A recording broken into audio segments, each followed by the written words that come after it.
Audio on demand from Vision Christian Media. Coming up today on The Story. I'm very excited right now about Ukraine because very suffering, there is hope and there is God. So that's what's happening with Ukraine. And the war is started, and we started to run what we call love projects. The Story.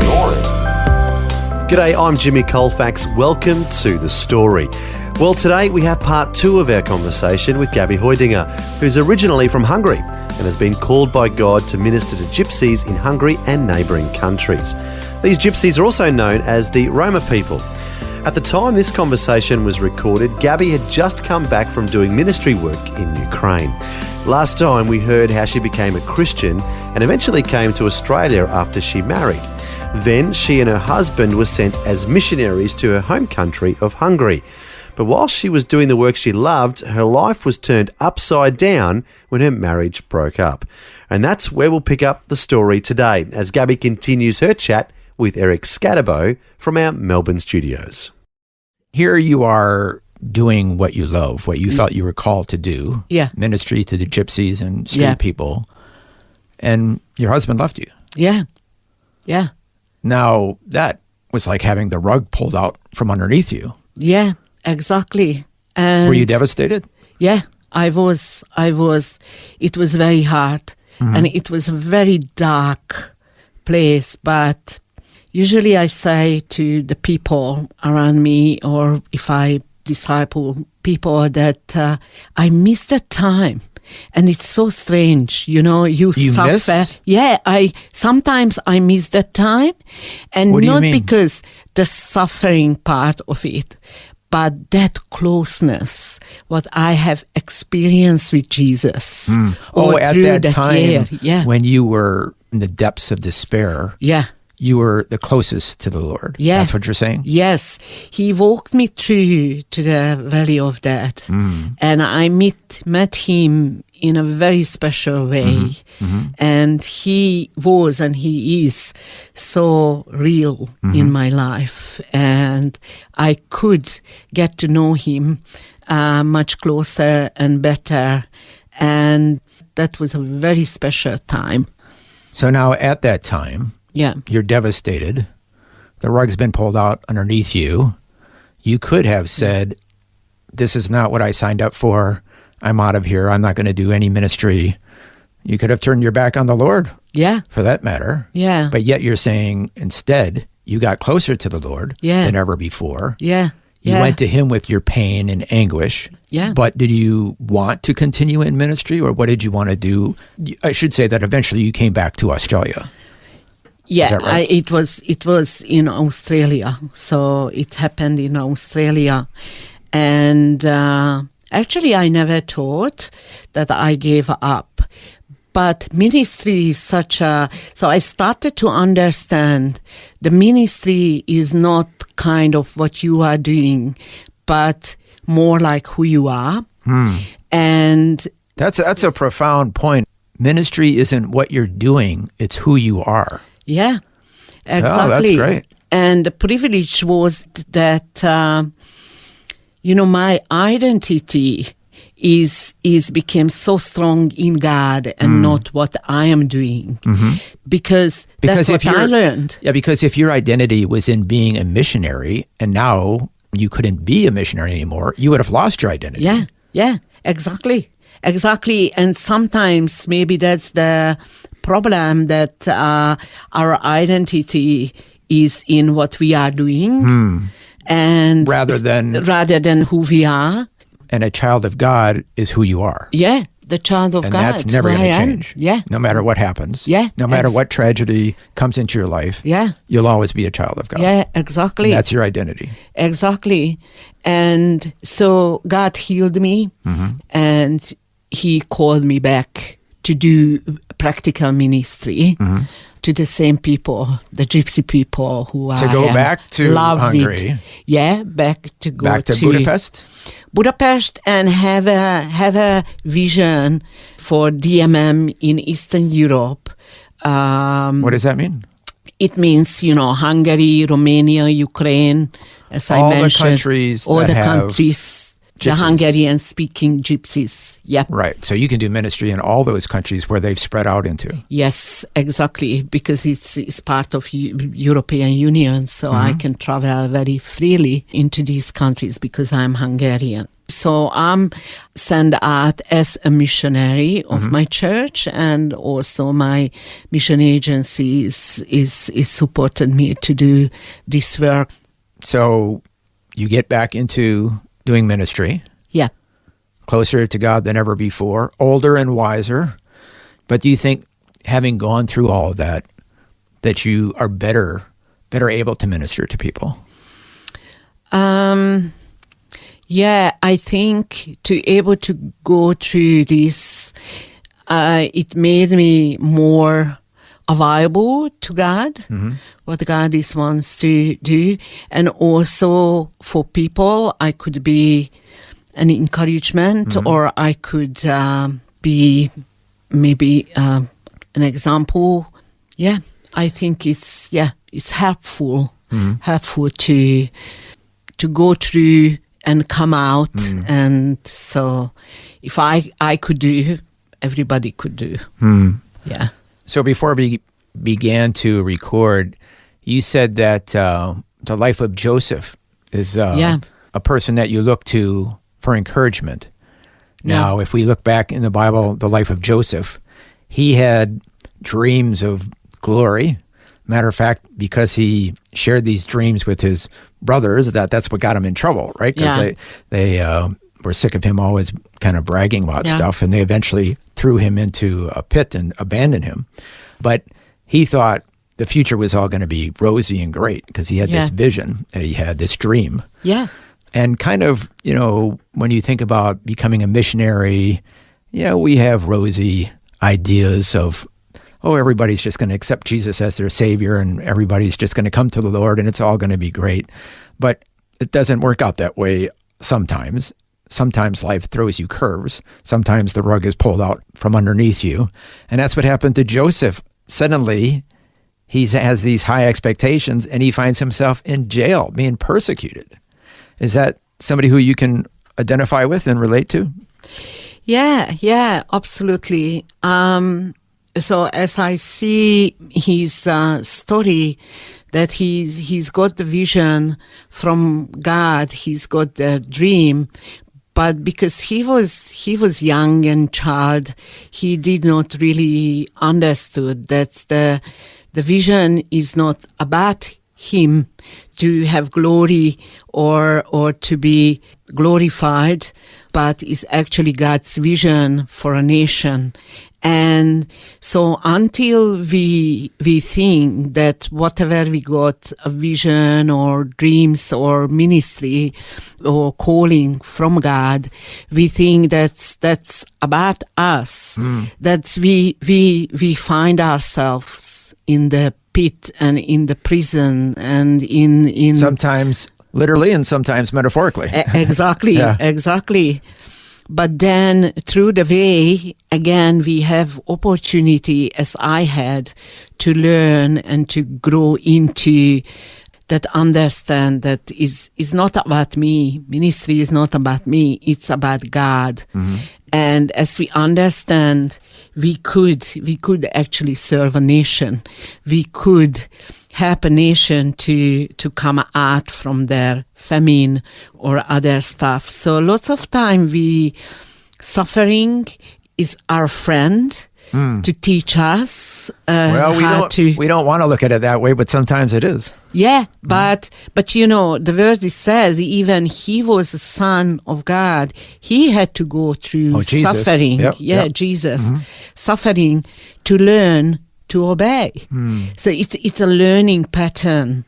And I think when we suffer and we could remember of that, then we wouldn't feel, we would have a hope to have advantage of that time. So while you're going through the valley of the shadow of death, like Psalm 23 tells us, that you can be comforted to know that even though this really stinks at the time, but it is for a greater good as far as helping you grow and mature and get closer to God than you possibly ever had been before. Yeah. So now let's go back to the wonderful things you're doing now. You've gotten through that valley. Yeah. What are you excited about now as part of your ministry to the gypsies in Hungary? Yeah. And other countries? Yeah, I'm very excited right now about Ukraine, what happened there. So Even though it's a war-torn country at the moment, as we're recording this? Yes, You're excited exactly. about it? So yeah. Why? Yeah, because again, it's the same thing. The very suffering. suffering. There is hope, and there is And God. people need hope, of course, in the midst and people of the trauma. need hope. So that's what's happening with Ukraine. And the war is started, and we started to run with a lot of support from Australian people, and my mission agency, financial support to able to help and run. We did run what we called love projects. And so through that, as I mentioned before, we build a relationship, a trusting relationship, and now people start to move back to Ukraine. And we have a lot of invitations, a lot of friends, and even with a couple of main leaders, we had a very solid relationship. So we visited Ukraine in the last couple of months, like 4 times. And we did the baptism and feeding people, and we fed orphans, and we tried to figure out and pray how can we more involved in this. But the thing is that through those leaders, we start to run a year training for their leaders. And so in Ukraine? In Ukraine. Yeah. So we're talking about 35, 60 leaders. Oh, so they can lead other people to the Lord. Exactly. So you might lead. You're only there for a short couple days at a time. Exactly. But if you train them, your ministry, and you're part of that, then they can go on and on and train others. And are people coming to the Lord? Yeah. And also people to be trained to be a worker in the harvest, as Jesus told us, pray for the workers, not for the harvest, but pray for workers for the harvest. So we train the leaders, and the leaders can train the workers of harvest. We're talking about 1,000 people through the 60 leaders. So some of the leaders in the slums of 10,000 people. Yeah. So it's amazing. That's really exciting thing. And so we're going to start in November.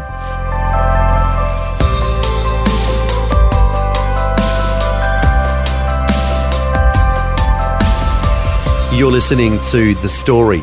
Our guest today is once again Gabby Haidinger, who's been called by God to minister to gypsies in Hungary and neighbouring countries. These gypsies are also known as the Roma people. We'll hear more of Gabby's story and more about Gabby's ministry work when we return. The Story. If this program has highlighted something you'd like prayer for, we'd love to pray for you. Call 1-800-PRAY-FOR-ME. That's 1-800-772-936. It's a free call. Or text 0401 132 888. Hi, I'm Jimmy Colefax, and this is The Story. Today, our guest once again is Gabby Haidinger, who's originally from Hungary and has been called by God to minister to gypsies in Hungary, to minister to gypsy people. As we've been hearing, Gabby's been doing some exciting ministry work, especially in Ukraine. Now, here's more of Gabby sharing with Eric Scatterbo. So it sounds like you're not doing all this ministry by yourself. You're working with others. Is that right? Yeah. For example, I have a co-worker who became a full-time worker in Hungary. They were already a Christian. Yeah, his name is Gergő. And so I started to disciple him and then coaching him how to coach others and how to lead others. And so Gary is a fantastic young man. He has a family and a daughter, and on the way another girl. But he's doing amazing. So he just started to have a vision in his area where he is living. We're talking about Hungary. And he has a vision for his county. That's Fejér County. And then as he was praying, God, please show me how and where can I reach, gypsy people, or lead me to a person of peace. And he was so keen to work also in his region. And then one time he was talking with the village mayor and asking him, do you have people who need help, or we can read the Bible together, or if they struggle to have food or something, gypsies in this country. And he said, yeah, we just had actually a group of people to come from Ukraine. And we the people who fled the war. Fled the war. Yeah. So we accommodate them into a college. So they live in a college. Some of them they find work, but not really. And I think they would love to have some support, but also. And then Gergő told him, "Would you think that they would be happy to reading Bibles together?" And I said, yeah. And he became so excited, the village mayor. Oh, yeah, the village mayor was excited about them reading the Bible? Exactly. Wow. And he showed Gergő a short video on his phone. That was an older gypsy lady was reading the Bible for the kids in that college. Was reading the Bible to the kids? Yeah, oh, okay. Yeah. So he said, yeah. They are Christians. They are believers. They would love to have you. So so these people that were there as refugees from Ukraine were Christians? Yes. Not half of them. Actually, were Christians, and there is a pastor too. So from a small village, from a small church, but it was a mixed group of people. Yeah, but they were receptive to learning the Bible. Yeah, I mean, they didn't do, the grandma just did with the children. And so Gergő visited them and asked them if they want to read the Bible. And they were extremely hungry and open and ready. So we read the Bible to use the Discovery Bible Study. That's through that Discovery Bible Study, we hoping to plant a church as we use bookmarks what we made with gypsy people and discovery questions, and it's a very powerful tool. Anyway, so Gergő went, and there was like a 12 men and a couple of women, and that's the grandma and the kids. And now since 2-3 months, Gergő goes to regularly, and they reading the Bible every week. They already been baptized. One person who received the Lord through that group. Yeah. And so they started to think about, and Gergő is coaching them how to take Discovery Bible Study to their villages back home. Wow. So that's the whole idea. You ground them in the Word, help them be strong Christians. Yep. And then they can go back. Yes. Because they're only temporarily in Hungary. Exactly. So if they go back to Ukraine, they can share the good news of Jesus and teach the Bible to people back in their hometowns in Ukraine. Yeah. So then hopefully it will just repeat and on and so forth. Yeah, that's multiply. So that's the aim, to see the multiplication of the disciples. And it sounds like with the trauma of the war, more and more people are open to spiritual things. Yeah, exactly. So that's exciting. You're a part of that. Yeah, it is. It is exciting. Very exciting. And, when people are talking about the war, and they really said, In my heart, I'm so happy, not because some people suffer because of the war, but because the opportunities what the war brought to us. So breakthrough, we could get into Ukraine and we could train leaders to be disciple makers so they can train others. So hopefully we can see the disciple making movement kicks off in Ukraine through the Hungarian gypsies. So something very positive coming out of a very unpositive, devastating situation with the trauma of the war that's over there.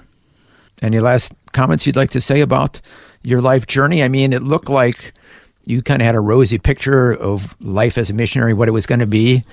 Then, as we've said repeatedly, the rug was pulled out from underneath you, and then you could have walked away, but you've persevered, and the Lord has helped you overcome some of the challenges. And now you're seeing the fruit of being in ministry. Yes, exactly. And still have, challenges and hardships. And they never go away. They never go away. Yeah.